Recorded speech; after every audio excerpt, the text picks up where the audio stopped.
Welcome to American Black Journal. I'm Stephen Henderson. Thanks for joining us at our new time. It's been nearly 8 months since Detroit emerged from bankruptcy and began its real rebirth. However, there's concern over the declining number of black-owned businesses taking part in that comeback. Some longtime minority business owners say they're being forced out of downtown and Midtown through evictions and foreclosures. Detroit City Councilwoman Mary Sheffield has issued a resolution calling for policies that promote the inclusion of small minority businesses in Detroit's revitalization. Joining me now to talk about it is Councilmember Sheffield, along with Darnell Small, who's the owner of the Tangerine Lounge, and Eric Williams, who's the director of the Wayne State Law Center. Welcome to American Black Journal. Thank you for having us on. Councilwoman, I want to start with you and your resolution. Yes. What does it say, and what do you think it might accomplish? So, as I stated before, Council speaks the resolution, and we've talked a lot about the lack of minority businesses within the city of Detroit as we begin the revitalization of the city. So I thought it was important for us to speak the resolution and let the administration know that this is an issue that we're serious about and that we can no longer be quiet on. And it really speaks to the need for more policies and initiatives and programs that would directly address the fact that minority businesses in the city are being pushed out. And so we see a lot of programs that are attracting investment in the city to attract businesses in Detroit, but not really programs and initiatives and programs to help retain existing businesses in the city of Detroit. So we need to call on more intentional policies that directly impact existing minority business here in the city of Detroit. I'm going to ask you this just straight out. How much of this is about a market that is getting more expensive to do business in, and how much of it is just about race? I think that it's a little bit, I don't want to put the race card in it, but I think that there is market force. Right. there is market forces, and there people are beginning to capitalize on the rebound of this city. And the fact that some existing businesses in the city cannot afford to pay the rent. But how do we as a city begin to assist these businesses, making sure that they have access to capital, making sure there's loans available, making sure we have programs in place to help these long-term businesses who've endured through the good and the bad in this city. And so we have to come together. They stuck it out That's even when it was tough to be here. Yes, and I think that we have to make sure we're able to come together as one and create those type of programs to help those businesses move forward. Darnell, yours is one of the businesses that faces new challenges about where you are and whether you can stay there. Tell me just quickly what's going on and what you think is behind it. Councilwoman just hit a home run. Everything she said, she just stole it right out of my head. That's right, you got nothing else? First of all, I am gone. It's not facing the challenge. It has happened. It happened, right. And I know people discuss, the expensiveness, of the city, but my situation was, I guess I was surviving even though it was getting expensive, and I saw the opportunities coming to the city and was waiting. I just never had the opportunity to endure some of the great opportunities, as far as new people opening business, qualifying for certain loans and things. But what's important is, it is business if a person wants to go up on the rent long as the lease is over. But people capitalizing, as Councilwoman is saying, I mean, you can go up on the rent. If you're paying $4,000 a month and they want to go up to $40,000 when the lease is over, that's fine, that's business. Right. But trying to gain very quickly. What happened to you happened outside the terms of. Right, yeah, because we had 7 years to start, we had 7 years left on the lease, and but the thing is, we're out, Stephen. They just couldn't wait till the lease was over, or didn't want to pay us out to get out. You want to pay to get somebody out so you can make progress, fine. Yeah. So did you feel like some of it was about them not wanting your business or the type of business yours was in that spot as much as it was about money? I think it was both. For one, they want to move their business. They're in the same business. They have a brewery. It's Atwater Brewery. They were there before us, and it used to be a old owner. Right. So they came back and brought the building. They want to move back, which is nothing wrong with that, but just pay the person to move on. All these leases, you wouldn't hear all these people complaining. They're literally getting displaced, illegally. Right. And what I'm working on is to make sure it never happens to me, but to anybody else. Everybody says move on. I am working on some things to try to be placed. I want to be a success story in Detroit. I was here before.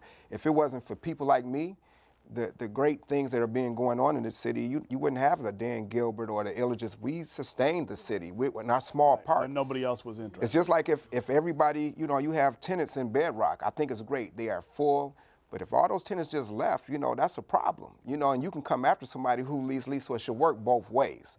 So I want to have my success story. I'm working on something right now. It's hard. I have been displaced, you know, you can't count me out, but I want to make sure I'm not right back here at the table or the other table just to happen again, or anybody else. You know, we just want to make sure it's an even playing field as well. Right.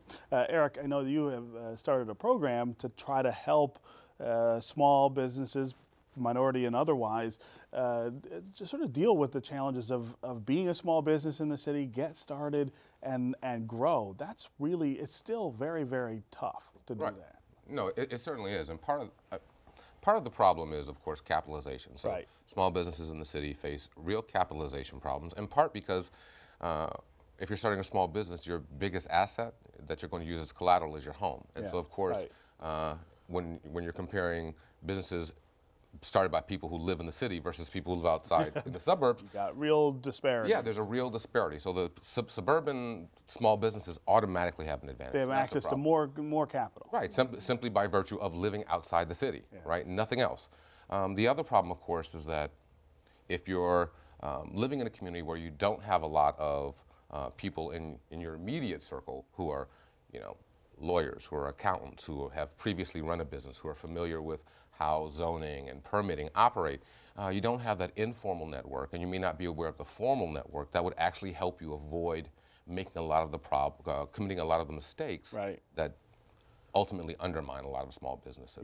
And if you're going to change that, then you actually have to have policies in place to do that. You just simply can't talk about it. Right. I want to ask this question of all three of you. What could African American businesses have done while there was no one else in the city, which was true for a long time? Everyone else sort of abandoned us. What things could have been different that would have made it more, secure for black businesses to stay? We hear about ownership, right? If you own the building you're in, then you're not dealing with somebody who's jacking up the rent or cutting you short on a lease. If the city is more focused on sustaining black businesses in general, they're in better shape so that when other businesses come in. What mistakes did we make inside the community that maybe we ought to correct now? But before I just want to say, I understand the ownership thing, but I'd like to address that right off the bat. Sure. Because when people talk about black businesses wouldn't have been in this position if they owned the building, what you're saying is, you should have made what everyone else considered to be a really bad investment at that time. Right. And Nobody else wanted those that, buildings. you'd be fine now. And that's absurd. That's a non-starter as an argument. And you hear it time and time again, but I just think it's so that was not a reasonable solution back then. No, it certainly wasn't. So. And it was hard to get closings in Detroit, to get people to finance people, you know, small businesses. They're considered high risk, or Detroit was a high risk. You know, so I mean, a lot of people who doing these great things, I mean, that's fine. I'm not here to stop progress, but you got to realize they got great opportunities by getting the buildings for cheap, because I guess maybe they can rehab them. But as he says, I get tired of hearing you should own. So America was built on contracts.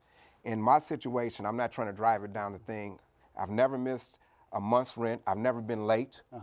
I was still removed, and then when I was illegally removed, I was awarded the property back. But in theory, but I didn't have my keys for a couple weeks, so it's called a force out. So it's not about, yeah, you should own. I am trying to own as I move forward, but you know, and then those are other opportunities, as he said.